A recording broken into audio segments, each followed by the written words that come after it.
12h à l'écoute de la chaîne 2, il est l'heure de votre journal.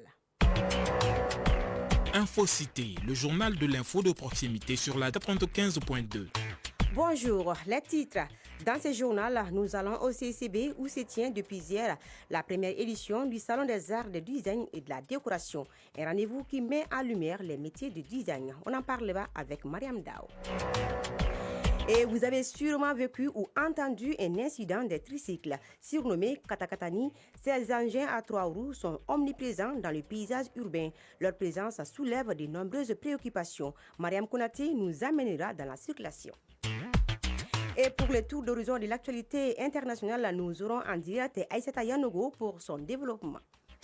Voilà pour les titres, les détails à suivre. À la présentation, Aïssata Distoumba-Kane, mise en onde Penandao. Tout d'abord, le ministre des Affaires étrangères et de la coopération internationale, Abdoulaye Diop, a reçu une délégation du Nigeria. La délégation nigériane, conduite par l'ambassadrice Zainab Ali Kotoko, directrice aux affaires étrangères du Nigeria, était venue informer le ministre Diop de la prochaine visite du ministre nigérian des Affaires étrangères et du chef d'état-major général des armées de son pays au Mali. Je le disais au sommaire, mobilisation autour de la révision des listes électorales. Elle se poursuit dans les mairies après un constat dans les communes 5 et 6 du district de Bamako où l'affluence est à la hauteur des attentes. Ce processus reste crucial afin de garantir une participation électorale équitable et représentative de chaque Malien. Mohamed Bari nous en dit plus.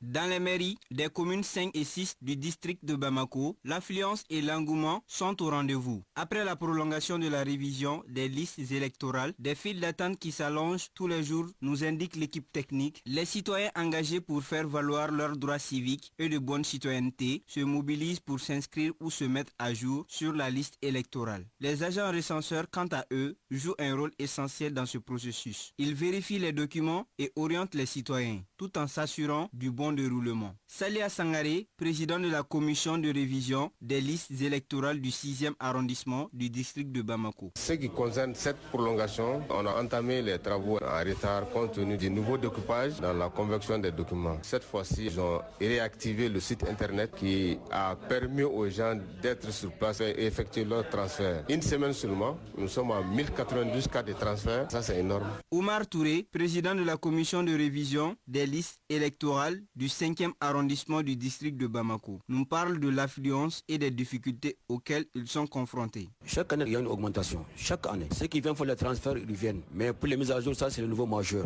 Et ils ne viennent pas. Nous sommes en train de le faire nous-mêmes, à partir de la base de la commission, les valider dans les quartiers où ils sont. On demande toujours de venir vers la commission pour vérifier les listes électorales et pour se faire valider. C'est tout le nouveau majeur. Cette révision des listes électorales, précédemment prévue au mois d'octobre, a été prolongée jusqu'en fin novembre 2024.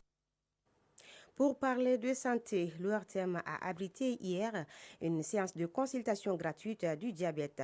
L'initiative, qui est du Centre de lutte contre le diabète, entre dans le cadre de la Journée mondiale du diabète célébrée le 14 novembre.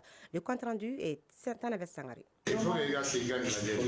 Journalistes, techniciens, caméramens, entre autres, sont venus passer les tests de dépistage du diabète. C'est pour s'assurer s'ils sont diabétiques ou non. Oumou Traoré, stagiaire au marketing, stressé dans la foule de ne pas être séropositive car ses parents et sa sœur sont diabétiques, mais a tout de même fait le pas pour montrer sa modeste citoyenneté. Juste pour voir le degré de ma glycémie. Moi, j'ai peur de cette maladie. Étant un adepte du sucre, surtout au petit déjeuner, mais pratiquant des activités sportives, Alassane Traoré, technicien à la radio nationale, est venu répondre à l'appel. J'avais peur, négatif, c'est bon. Afin d'avoir une glycémie normale et afin de ne pas être diabétique, maladie qu'il évite depuis, Amos Dambélé, délégué du contrôle financier de l'ORTM, est venu faire la consultation à jeun. Nous, les personnes qui ont un peu de poids, de temps en temps, il faut contrôler sa glycémie.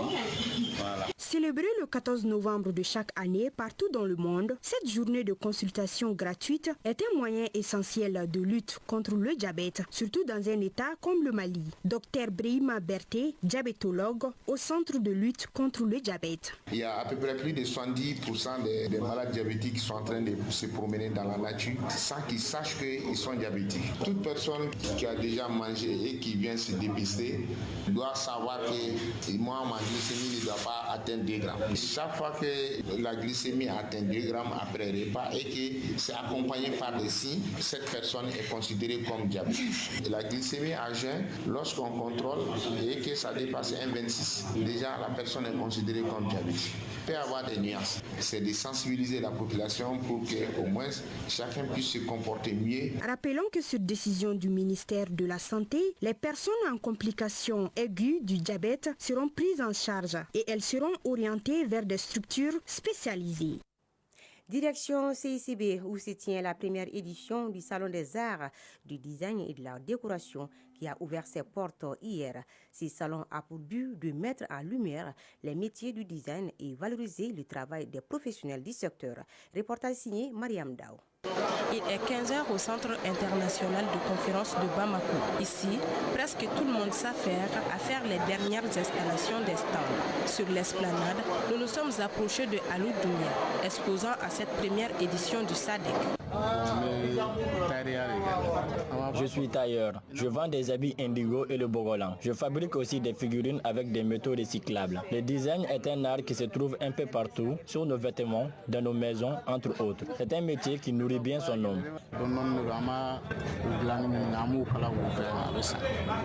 De l'esplanade, nous nous sommes dirigés à l'intérieur. Là aussi, d'autres stands. Et parmi elles, des grandes entreprises reconnues pour leur savoir-faire dans le design. Sarah Bitar, directrice commerciale d'une entreprise reconnue dans le secteur. C'est très important de se sentir bien dans son intérieur et miser un peu sur la décoration et les professionnels qui sont là sur le marché, qui peuvent s'appuyer sur des distributeurs qui amènent de la tendance, des produits de qualité et des produits exclusifs. Malgré que le design soit un métier peu reconnu des Maliens, notre designer conseille à la jeunesse malienne de l'explorer car c'est un domaine très émergent. Je pense que les jeunes devraient de plus en plus s'intéresser à ça parce qu'il y a des ouvertures, que ce soit au Mali ou dans la sous-région.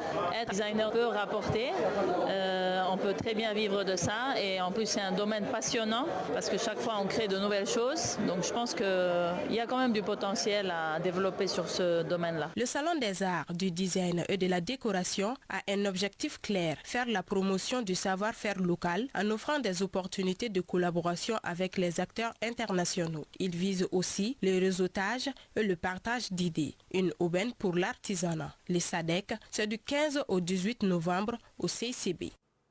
Et du CICB, faisons à présent le tour de l'horizon avec Aïssata Yonogo sur place. À présent, le tour d'horizon de l'actualité internationale. Et nous recevons Aïssata Yonogo en direct. Aïssata, bonjour. Bonjour Kumba. Tout d'abord, nous allons au Nigeria où le Premier ministre indien fait une première visite stratégique à Abuja.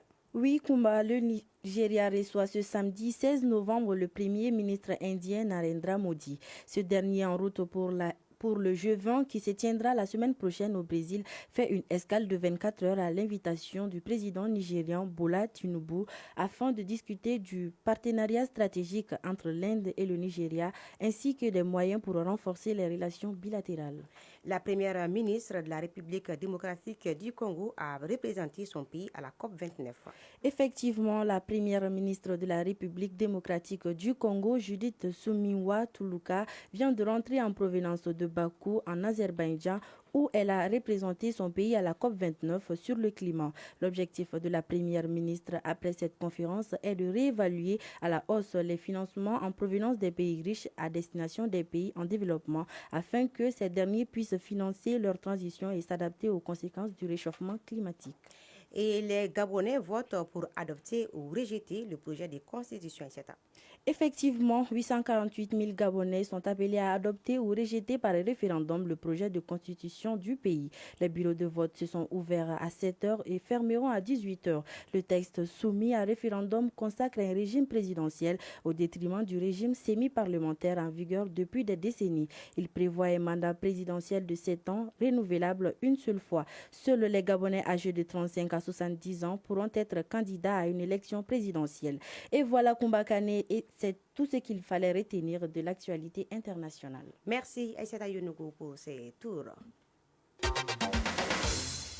Retour au Mali, où vous avez sûrement vécu ou entendu un incident de tricycle surnommé Katakatani. Aujourd'hui, on assiste de plus en plus à la prolifération de ces engins à 3 roues dans le paysage urbain, bien que leur agilité leur permette de naviguer facilement dans les rues encombrées. Mais force est de constater que la présence de ces engins soulève de nombreuses préoccupations. Notre reporter Mariam Kounaté était au cœur de cette problématique de Bamako. Suivons.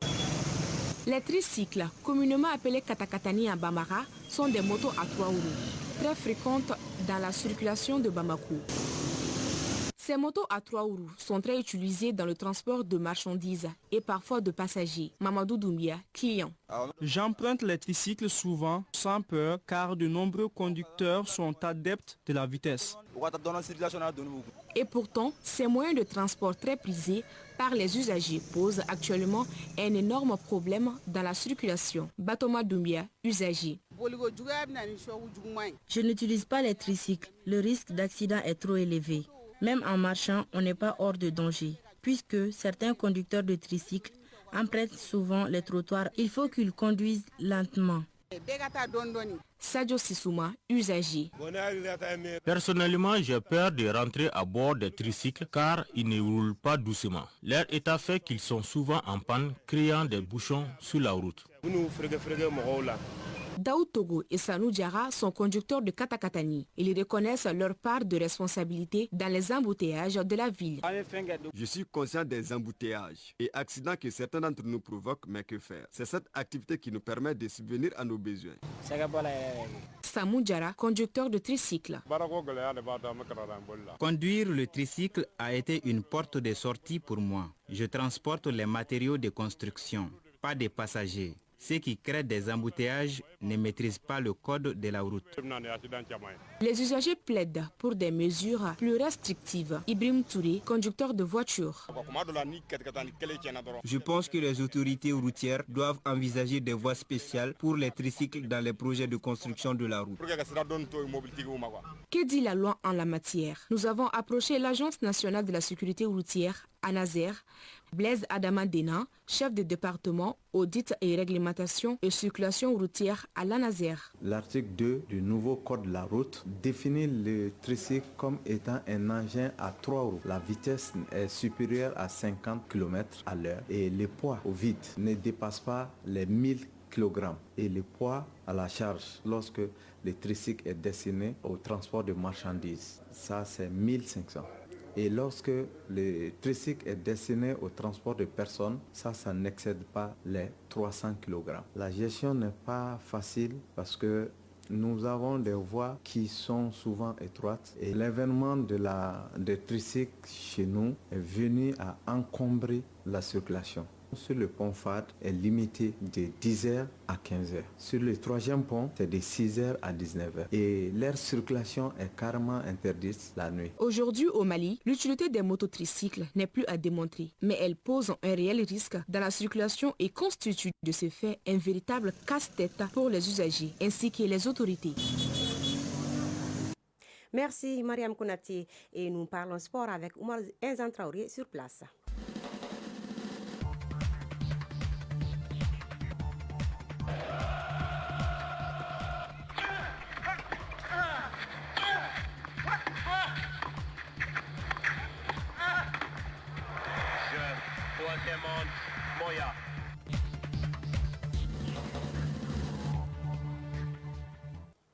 Oumar Enzan Traoré, bonjour. Bonjour Koumakane. Avec vous, l'actualité sportive. Le Mali bat le Mozambique et se qualifie pour la phase finale de la CAN Maroc 2025. Oui, Koumakane, les Aigles du Mali sont venus à bout du Mozambique hier vendredi dans l'après-midi par le score d'1-0, but marqué par Kamouri Doumbia sur une passe décisive de Yves Bissouma à la 19e minute du jeu. La rencontre a eu lieu à Maputo, au Mozambique. Le Mali s'est qualifié ainsi pour la phase finale de la CAN Maroc 2025. Avec ses 11 points, le Mali devient premier de son groupe et affrontera l'Eswatini ce mardi 19 novembre prochain à Bamako au stade du 26 mars. Et restons dans les éliminatoires de la CAN Maroc 2025. Des matchs sont prévus aujourd'hui. Et tout à fait, dans le groupe H, la Guinée voisine reçoit cet après-midi en Côte d'Ivoire la République démocratique du Congo qui est déjà qualifiée avec ses 12 points. Les Sili avec seulement 6 points tentera de rafler son ticket face aux Léopards. Toujours dans le groupe H, l'Éthiopie affronte la Tanzanie aujourd'hui au stade des Martyrs de Kinshasa à partir de 16h. Ces deux équipes restent les dernières du groupe H Koumakane. Merci Oumar Enzan Traoré pour ces informations.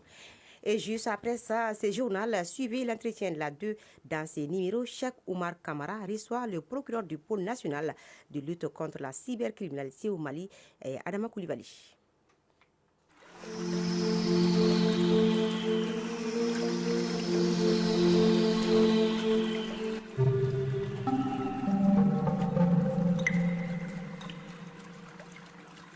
Clin d'œil à la météo à 12h16 sur Bamako et environ le thermomètre affiche 34 degrés Celsius et la maximale attendue sera de 38 degrés Celsius. Et quant au soleil, il se couchera à 18h06. Et c'est la fin de cette édition qui vous a été présentée par Aïssata Dit Koumbakane, réalisation Amadou Sankaré et Mohamed Bari, mise en onde Penandao et mise en ligne Badi Touré, coordination éditoriale Seydou Traoré et Djefa Djara. Grand merci à vous aussi de votre attention. Bonne journée à tous.